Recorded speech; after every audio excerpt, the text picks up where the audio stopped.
যতটা নিচে করে করা যায় তত সোজা করে সোজাই হবে।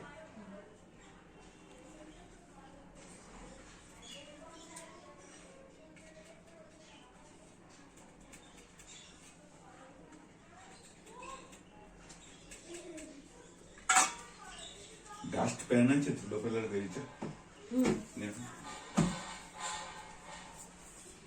ফাইনালি ছোট ঘরের জন্য আরেকটা টিভি নেওয়া হলো। বড় ঘরে তো একটা টিভি রয়েছে, রেডমির অ্যান্ড্রয়েড টিভি, সেটা 43 ইঞ্চের বা 44 45 এরকমই কিছু হবে, আমার এক্স্যাক্টলি মনে নেই। আর ছোট ঘরে যেটা নেওয়া হলো সেটা 32 ইঞ্চের থমসনের অ্যান্ড্রয়েড টিভি। যিনি ইনস্টল করতে এসেছিলেন উনি খুব হেল্প করেছেন আমার। উনি বলেছেন যে ডাস্টপ্যানটা নিয়ে আসতে এবং অভিকে একটা সার্টেন অ্যাঙ্গেলে ধরতে বললেন। কোনো ধুলো বাইরে যায়নি, সব ধুলো ডাস্টপ্যানের মধ্যে পড়েছে। আমার পরিষ্কারের কোনো ঝামেলাই ছিল না। আর টিভিটাও খুব ভালো কোয়ালিটির, সাউন্ড কোয়ালিটি ভালো, পিকচার কোয়ালিটি ভালো, এবং হঠাৎ করেই ডিসিশনটা নেওয়া হয়েছে। তো হঠাৎ করে ডিসিশনটা নিয়েই ভালো করে ইউটিউবে, ফ্লিপকার্টে সব জায়গায় রিভিউ দেখলাম, গুগলে রিভিউ দেখলাম, রিভিউ খুবই ভালো।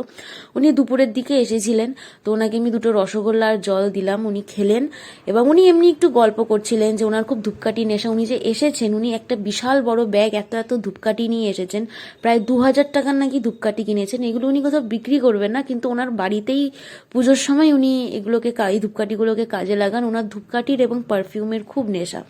তো এই টিভিটার জন্য আমরা 3 বছরের ওয়ারেন্টি নিয়েছি, যেটা ওনার থেকেই করিয়ে নিতে হলো আর কি। আর রেডমির টিভির জন্য আমাদের 5 বছরের ওয়ারেন্টি, সেটা করানো আছে। এই টিভিটার জন্য করিয়ে নিলাম, সব দিক থেকে অনেকটা তাহলে সেফ থাকা যায়। আজকে গুড মর্নিংটা হচ্ছে হাতে একটা ঝুল ঝাড়ু নিয়ে, কারণ আমি অল্প অল্প ঝুল পড়েছে আমার ঘরে, অল্প থাকতে থাকতে এগুলোকে পরিষ্কার করে দিচ্ছি। আর ঠান্ডা ভালোই পড়েছে, আর আজ থেকে পানিহাটি মেলা শুরু হবে, রোজ পানিহাটি মেলায় যাবো। আগে ঝুলটা ঝাড়ি। ও বললো বটে প্রত্যেকদিন পানিহাটি মেলায় যাবে, কিন্তু সেটা কতটা সম্ভব হবে আমি জানি না। প্রত্যেকদিনই যাবো, হ্যাঁ এরকম বলে ও, কিন্তু আমার তো অফিস থাকবে, তো যদি সেই সময় কল ফল পড়ে যায় তো ডেফিনেটলি প্রত্যেকদিন যেতে পারবো না, তবে বেশিরভাগ দিনই যাবো, কারণ এই সময়টায় মানে কাজকর্ম একটু কমই থাকে।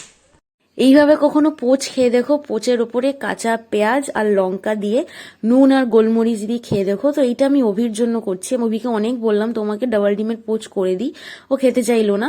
তো আমি নিজের জন্য ডাবল ডিমের পোচ করেছি, অনেক দিন পর এইভাবে পোচ খাচ্ছি আর কি। তো ইচ্ছে করলো একটু ডাবল ডিম এরকম পোচ খেতে, কিন্তু আমি আবার এই নরম কুসুম ব্যাপারটা পছন্দ করি না। আমি দুদিকেই একটু ভেজে নিয়েছিলাম, ভাজতে গিয়ে আর কি একটুখানি পেঁয়াজ আর লঙ্কাগুলো বেরিয়ে গেছিল, কিন্তু খেতে এইভাবে ব্যাপক হয়েছিল।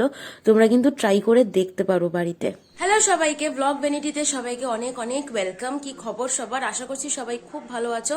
বেশ জাকিয়ে কিন্তু ঠান্ডা পড়েছে, আর এই আওয়াজটা একটু ইগনোর করো, পাশের বাড়িতে কোথাও আই থিঙ্ক কাজ হচ্ছে। তো আজকে রান্না করব চিংড়ি মাছের মালাইকারি আর মাছের মাথা দিয়ে বাঁধাকপি। তো মাছের মাথা দিয়ে যে বাঁধাকপিটা আমি করবো ভেবেছি, সেটাই রিসেন্টলি অর্ণবদার বাড়িতে বিয়ের আগের দিনের যে খাওয়াটা থাকে সেইখানে খেয়েছিলাম। মাছের মাথা দিয়ে বাঁধাকপি হয়েছিল, কিন্তু সেখানে পেঁয়াজ রসুন এগুলো ব্যবহার হয়েছিল।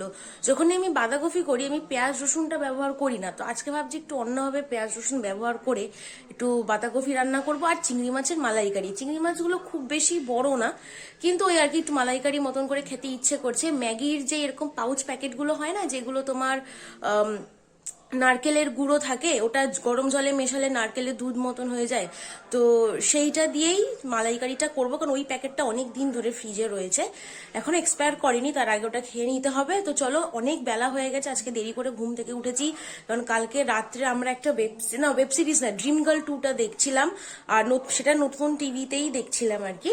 তো আর দেরি করবো না, চলো ব্লগটাকে এখান থেকে কন্টিনিউ করি। এখানে আমি একসাথে পেস্ট করেছি টমেটো, তারপরে পেঁয়াজ, আদা, রসুন, বড় বড় যে কাশ্মীরি লঙ্কাগুলো হয় ওটা 2টো নিয়েছি, না 3টে, যে এরকম যে কাশ্মীরি লঙ্কাগুলো কালারের জন্য, আর 3টে শুকনো লঙ্কা আর 3টে কাঁচা লঙ্কা। পেস্ট একটু বেশি করে করেছি, কারণ অনেকটা আমি স্টোর করেও রাখবো, এগুলো আমি স্টোর করে রাখি, দরকারের সময় খুব কাজে লাগে। এই যে চিংড়ি মাছগুলো ভেজে নিচ্ছি ভালো করে। এখানে মালাইকারির জন্য মশলাটা কষছে, পরের কোনো একটা ভিডিওতে তোমাদের সাথে রেসিপিটা আমি শেয়ার করব। এই হচ্ছে ম্যাগির কোকোনাট মিল্ক পাউডার। এখানে গরম জল দিয়ে আমি এটাকে ভালো করে কি বলবো মানে মিশিয়ে দিলাম আর কি। একটা জিনিস, এটা হচ্ছে ইলিশ মাছের মাথা, ইলিশ মাছের মাথাও দেব। আর ছোট ছোট করে কেটেছি চিংড়ি মাছ, কেটে ভাজা হয়ে গেছে, সেগুলো বাঁধাকপিতে দেব। তোমরা সবাই শুনলে আজকে আমাদের দুপুরে কি কি রান্না হচ্ছে। এই যে জিনিসটা রান্না হচ্ছে এটা হলো চিংড়ি মাছের মালাইকারি। এটা আমার খুব ফেভারিট, ব্যাপক বানায় এটা। তো এটার জন্যই আজকে আমি ওয়েট করে আছি। আর এইটা যেন কি বানাচ্ছ বাবু? চিংড়ি মাছ প্লাস ইলিশ মাছের মাথা দিয়ে বাঁধাকপি। আচ্ছা, বাহ বাহ। চিংড়ি মাছ দিয়ে খেয়েছি আলাদা করে, আর ইলিশ মাছের মাথা দিয়ে খেয়েছি, কিন্তু দুটো একসাথে করে কখনো খাইনি। প্লাস পেঁয়াজ রসুনও দেব। পেঁয়াজ রসুনও দেবে? এটা কি একটু ইউনিক, তোমার নিজের আইডিয়া? না, যে অন্নদার বিয়েতে প্রথম দিন গেলাম না 13 তারিখ, আমরা যে আলাদা করে খেতে বসলাম। হ্যাঁ হ্যাঁ হ্যাঁ শুরুতে বাঁধাকপি হ্যাঁ, একটা বাঁধাকপি দিয়েছিল, ঠিক ঠিক। পেঁয়াজ রসুন দিয়ে করা। হ্যাঁ হ্যাঁ, ওকে, ভালোই হবে খেতে। আজ অনেকদিন পরে এরকম মানে অনেকটা ব্রড ওয়েতে রান্না হচ্ছে। আমাদের তো মাঝখানে প্রায় 5 দিন বোধ হয় আমরা রান্নাই হয়নি। গতকাল খিচুড়ি হলো, আর আজকে বেশ ভাত পদ দিয়ে খাওয়া হবে। জানি না তোমাদের দেখাতে পারবো কিনা, এই যে আওয়াজটা হচ্ছে না এত জোরে যে আমার কথা বলতে অসুবিধা হচ্ছে, কিছু শোনা যাচ্ছে না। ওই যে লাল বাড়িটার পাশে একটা ছাদ দেখতে পাচ্ছ, ওই যে ওখানে না একটা গাছ কাটছে, সেইটারই আওয়াজ হচ্ছে। কেন যে মানুষে গাছ কাটে এভাবে কে জানে। এই গাছটা ওখানে অনেক বছর ধরে আছে, অনেক বছর ধরে। কি এমন দরকার পড়লো কে জানে যে এই গাছটা কাটতে হবে। ওইখানেই আওয়াজটা এত হচ্ছে। এই যে আবার আওয়াজ শুরু হলো, আমি যখনই একটু কথা বলতে যাচ্ছি আবার আওয়াজ শুরু হচ্ছে। বড় ঘরে খেতে বসেছি, ব্রাউন রাইস। আজকে অনেকদিন ব্রাউন রাইস খাওয়া হয় না। আর এই হচ্ছে বাঁধাকপি, অভিকে টেস্ট করতে দিয়েছিলাম, বলেছে ব্যাপক হয়েছে, গন্ধও খুব ভালো বেরিয়েছে। আর এইটা হচ্ছে মালাইকারি। মালাইকারিটা একটু পাতলা করেই করেছি, মানে পাতলা বলতে ঝোল বেশি, কিন্তু এমনি খুব ভারী হয়েছে এটা, কারণ অনেকগুলো চিংড়ি মাছ আছে। ভাত দিয়ে বা রুটি দিয়ে খাওয়ার সাথে এইটুকু গ্রেভি লাগবে। আর যদি ফ্রিজে রেখে দিই, রাত্রে গরম করে খাই, তাহলে আরো ঝোলটা টেনে যাবে। এর আগের বার বেশ কম করে ফেলেছিলাম, তো এই রাত্রে অসুবিধা হয়েছিল খেতে। তো এবার ভারীই রেখেছি, কিন্তু একটু পরিমাণে বেশি ঝোল রেখেছি, কারণ মাছও অনেকগুলো আছে।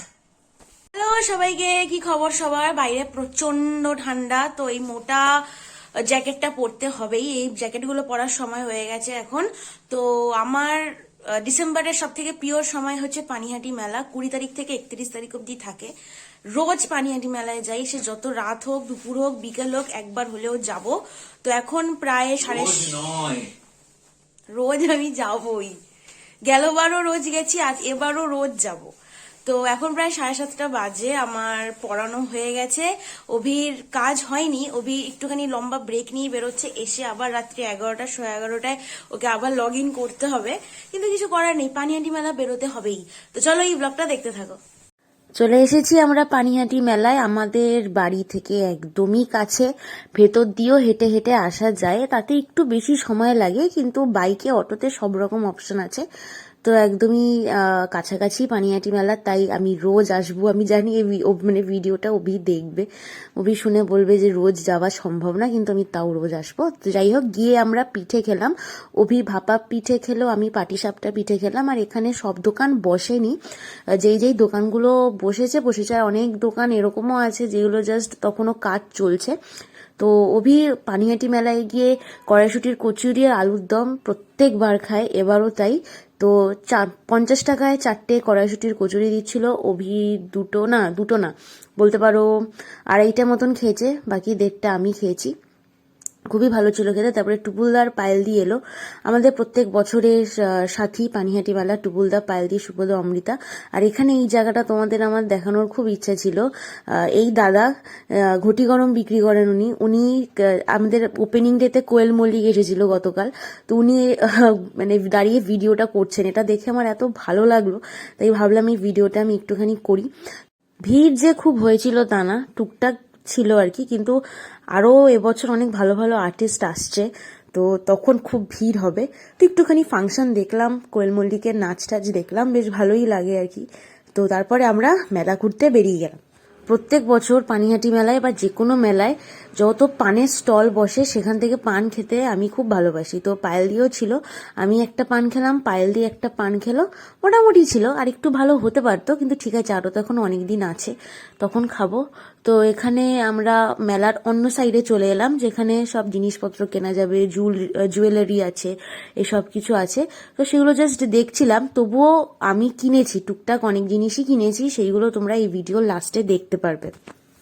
লাস্ট কয়েক বছর ধরে এরকম হয়েছে, মানে একা, মানে শুধু আমি আর অভি, আমাদের না পানিহাটি মেলায় দুজনে মিলে আসতে ইচ্ছে করে না, যদি একটু বন্ধুরা আসে তখন খুব মজা হয়। আর পায়েলদির সাথে আমার যে কোনো জায়গায় যেতে খুবই ভালো লাগে। তো এখানে আমি পায়েলদিকে বলছিলাম যে দেখো এই জিনিসগুলো, এসেই তো এখান থেকে কতগুলো ফ্রিজ ম্যাগনেট আমি দেখছিলাম, তো একটা ফ্রিজ ম্যাগনেট বেশ পছন্দ হলো, সেটা নিলাম। আরও টুকটাক জিনিস পছন্দ হচ্ছিল, কিন্তু এত দাম, তাই শুধু একটা ফ্রিজ ম্যাগনেটই নিলাম এখান থেকে। তারপরে আরও কিছু জিনিস নিয়েছি।